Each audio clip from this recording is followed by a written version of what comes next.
This is the Law of Sines tutorial. Now before we jump into the Law of Sines, I'm going to do a brief recap on how to calculate the area of a triangle, but with a new spin on it.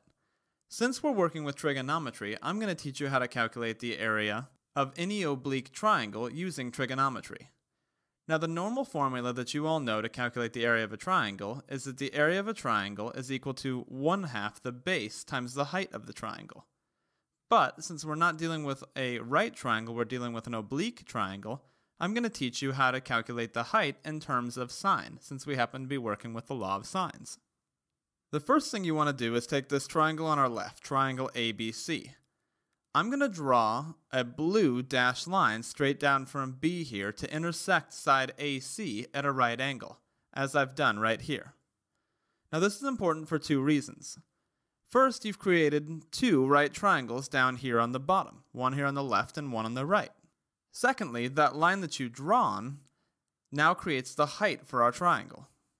If I wanted to calculate the height here, I could say the sine of A is equal to the side opposite angle A, which is h, our height, over our hypotenuse. And our hypotenuse happens to be across from angle C.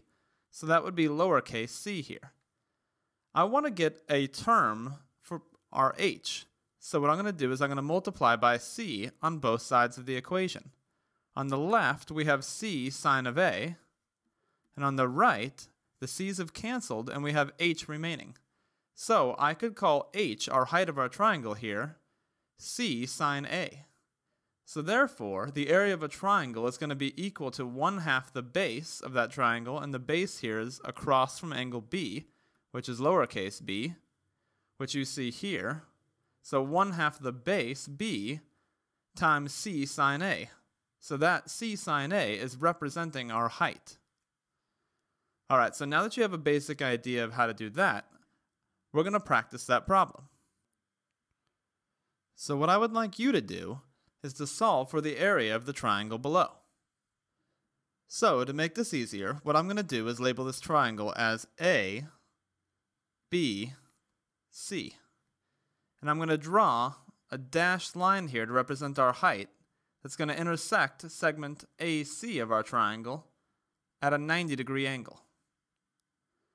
So this is going to be the height of this triangle. So I'm going to use this formula. And I'm choosing to use this formula on the bottom because we know the value of angle C. And we're going to need that here when we do the sine of angle C. So the area of our triangle is equal to 1/2 side length A, which is directly across from angle A, which has a value of 3 feet, times B, which is directly across from angle B, which has a value of 7 feet, times the sine of angle C, which is 28 degrees. Now you're going to do this work in your calculator, but remember to make sure that your calculator is in the degree mode.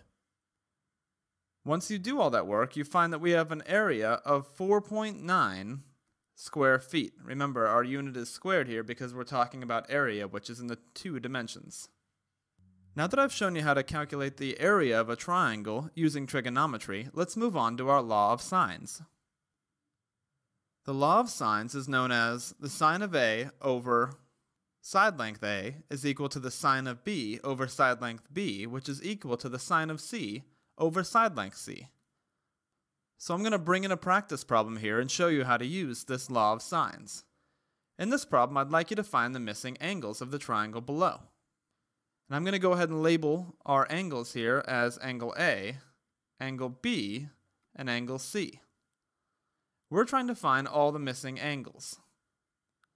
So what we want to do is start with the angle that we know. We know angle B. So I could say that the sine of angle B over the leg length of angle B, which we also know in this case, is equal to either the sine of angle A over A or the sine of C over C.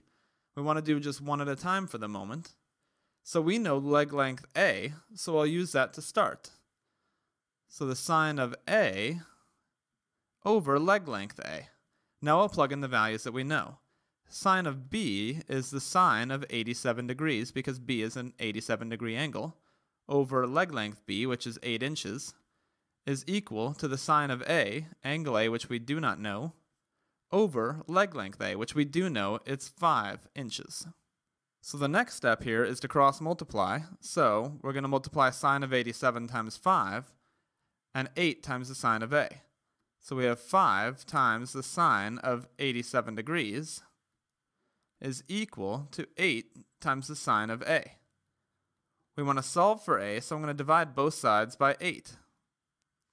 So 5 times the sine of 87 is 4.99. Divide that by 8, and you'll get 0.62. That's equal, on the right-hand side, the 8's canceled, so that's equal to the sine of angle A. We want angle A, so I'm going to take the inverse sine here of both sides of the equation. So on the left, we have the inverse sine of 0.62, and on the right, we now have A. So when we do that work, we get A is equal to 38.3 degrees.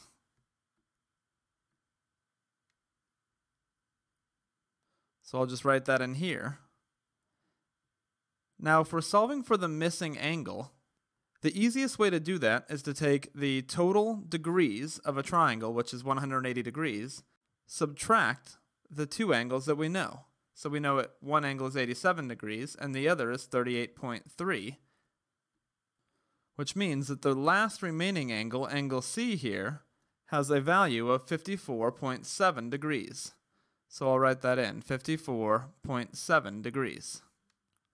So that's how we can use the law of sines to solve for the missing angles of a triangle.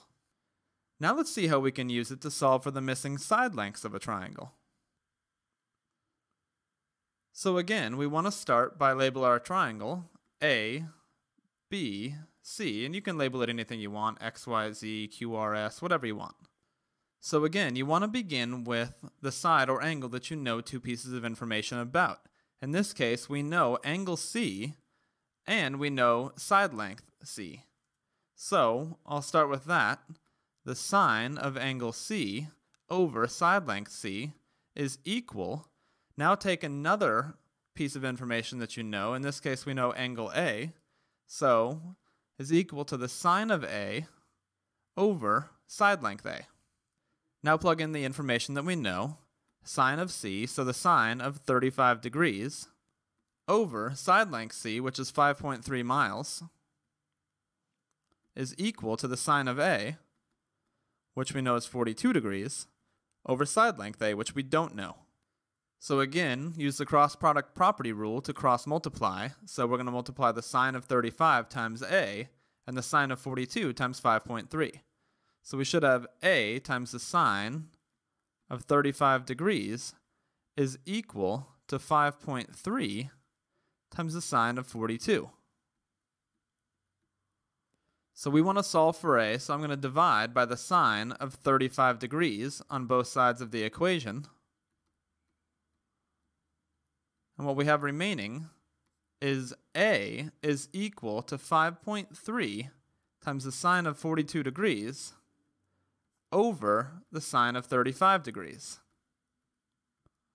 which means that A has a side length of 6.18 units. So now we want to solve for side length B. So the first thing I'm going to do is solve for angle B. And again, I can just take 180 degrees and subtract the two angles that I know. So I'm going to subtract 42 degrees and I'm going to subtract 35 degrees, which tells me that angle B must be 103 degrees. So I'll write that into our triangle here. So now we can take what we know. Again, let's start with sine of C. So the sine of angle C over side length C is equal to the sine of angle B over side length B. So in our case, sine of C, sine of 35 degrees over 5.3, that's side length C, is equal to the sine of angle B, which is 103 degrees, over side length B, which we don't know. Again, you'll cross multiply, so we'll have B times the sine of 35 is equal to 5.3 times the sine of 103 degrees. We want to divide by the sine of 35 on both sides. When you do that, sine of 35 is going to cancel on the left-hand side, and you have b remaining. And on the right, this function will give you your answer. So that tells us that b has a side length of 9, and I can write that in over here. And so we have a working triangle here. No two side lengths are shorter than the third side length, so this triangle checks out. That's how you use the law of sines to calculate for any missing side lengths or any missing angles of triangles.